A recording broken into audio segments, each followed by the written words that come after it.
Mahirap gawin ang isang bagay pag di mo alam, pero pag alam mo na, madali na siya. It's a skill. Entrepreneurship is a skill. Selling is a skill. It's not a natural born ability. Medyo may edad na because age doesn't matter when it comes to business. Videos that will make you wealthy and debt-free.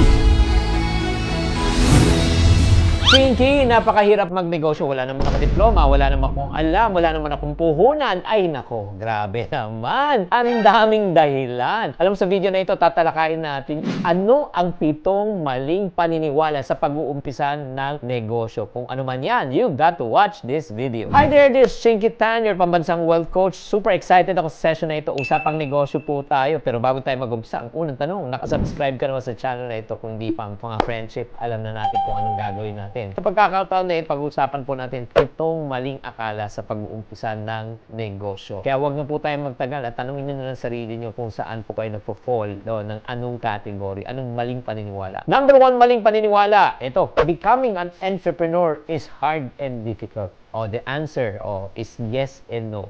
Mahirap kung hindi mo alam, madali kung alam mo na. Agree? Ako parati sinasabi ko yan na mahirap gawin ng isang bagay pag di mo alam. Pero pag alam mo na, madali na siya. Mahirap mag-negosyo pag di mo alam. Pero pag marunong ka na, madali na. So, alam mo, ang key para matanggal natin itong myth na ito, the first key in order for you to really remove this wrong way of thinking is learn before you earn. Mag-aral ka muna para ikaw ay maging matagumpay. Kaya huwag kayong matakot kasi pag natuto ka na, madali na. So hindi ka na matatakot. Okay. Maling akala number 2. Ito, narinig natin to. Entrepreneurs are born. Pinanganak ka na talagang tinadhana ka ni Lord. Alam mo, hindi po anak ni Lady Gaga yung Baby, I was born this way. Ang katotohanan yan lahat po ay pinag-aaralan po. Lahat po yan. Like for example, it is a skill. Entrepreneurship is a skill. Selling is a skill. It's not a natural born ability. Meron ba kayo nakita ng mga bata na lumabas sa sinapupunan ng nanay at sinabi, I'm a born negosyante. I'm a born entrepreneur.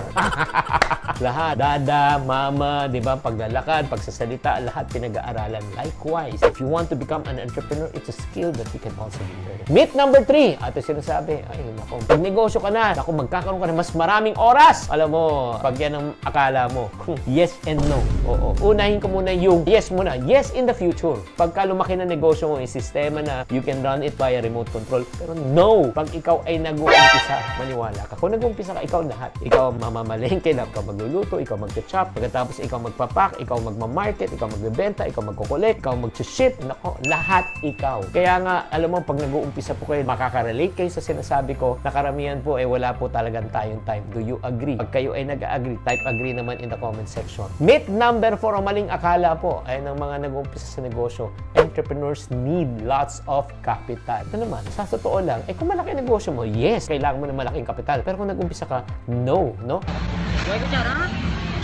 You can start with a little money. Just like si Nanay Coring ng National Bookstore. Alam mo ba, ang ginagawa niya, nagbabalat lang po siya ng mga papel ng sigarilyo para lang siya kumita ng 5 centavos. Diba? Doon siya nag-umpisa sa ikang balat ng sigarilyo. Si Henry C., hindi naman SM ang tinayo agad. Dati siyang nagbebenta ng sapatos sa Carriedo. Oo, sa maliit lang. Lahat ng mga malalaki ay nag-uumpisa sa maliit. Grabe naman talaga. Let's go to the myth number 5. Pero bago tayo mag number 5, babatiin mo na lang si Tito Tons TV, si Sean, si Dong TV, at si Priscilla Habian. Maraming salamat sa mga followers po natin na talagang loyal na nanonood. Let's go to myth number 5. Kung anong maling akala nag-umpisa ng negosyo, entrepreneurs must start young. The answer is yes again and no. Yes, may advantage pag bago ka, bata ka pa, kasi you can make mistakes, you have time. Pero no, mga friendship, kahit na ikaw ay medyo may edad na, because age doesn't matter when it comes to business. Marami akong kakilala mga negosyante na nagsimula nung sila ay bago nag-retire. Perfect example niya, si Colonel Sanders. He became successful at the age of 65. Ang may-ari ng KFC.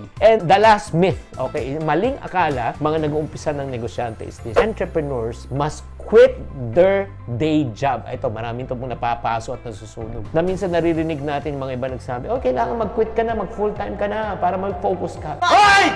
Ito ay isang misconception. Alam mo, kung talagang gusto mo mag-umpisa, you can start muna na huwag ka muna mag-quit. Oo. The reason why you're working is para meron kang regular source of income. Para kahit na binibuild mo to, kahit wala kang kita sa negosyo, meron ka pa rin residual or meron ka pa rin monthly na income. Ang pinakamasakit niyan, mga kapatid, pakinggan niyo ako mabuti. Nag-quit ka, tapos niyan, nag-full-time ka, tapos walang income, nalugi ka pa. And pagkatapos wala ka ng pera, anong gagawin mo ulit? Pabalik ka ulit ng trabaho. Kaya mas maganda, dahan-dahanin nyo po, magtrabaho ka, tapos may sideline ka, palakihin nyo. Pag lumalaki na talaga, it's demanding so much of your time, that is the time you decide if you want to quit or hindi. Kaya nga, among the 7 myths, yung maling pag-aakala, no? Saan ka ba nagpo-fall dito? Number 1, nahihirapan ka ba? Nahihirapan ka ba? Hindi mo alam. Yung mga entrepreneurs, hindi yan pinapanganak lang, na born, made, no? They are made. Number 3, magkakaroon ka daw mas maraming oras. Yes, pag na-set up mo na. Number 4, kailangan mo malaking kapital? No, no, no. Tapos next, number 5 is what? Kailangan mag-umpisa ng bata? May advantage, pero kahit na medyo may edad ka na, okay lang. And last but not the least, kailangan mo mag-quit. Hindi mo kailangan mag-quit. Ngayon, malinaw na sa'yo, ang ika nga itong 6 lang pala, hindi pala 7. It's time for you to decide kung magpapatuloy ka ba na to start your entrepreneurship journey. At para mga nagsasabi naman, alam mo, Chinky, maganda talaga na mag-umpisa ako, pero sa totoo lang, medyo kulang pa ako sa confidence. Nako, may good news po ako sa inyo. I have already released my latest book na tinatawag na My Negosyo Diary, na bagong libro to, siksik ito sa kaalaman kung paano ka magsimula ng mag-manage ng inyong negosyo. So if you are interested to get this book, all you need to do is just click the link below or on top. Click the link below or on top. Or just type the word MGD. MGD stands for My Negosyo Diary. Yan, maraming salamat po. Thank you very much, and I hope na nakatulong tong video sa inyo, especially for people who want to start their business. Tatandaan, ang pagyaman po ay napag-aaralan. This Chinkitan saying, to every problem, there's always a solution. If you're not part of the solution, you're part of the problem. Always. Chink Austin. Bye!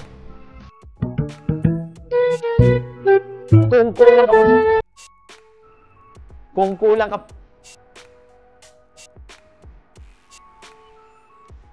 kulang ka pa sa confidence, my friend,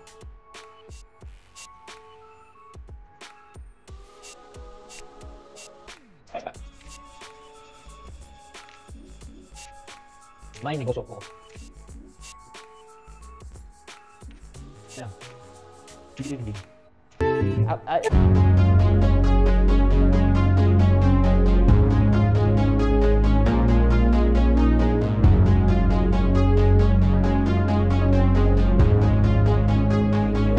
Watching. If you want to suggest a topic or review that you would like me to discuss on the next video, please do comment below para mabasa po namin. Thank you very much, and I'll see you on our next video.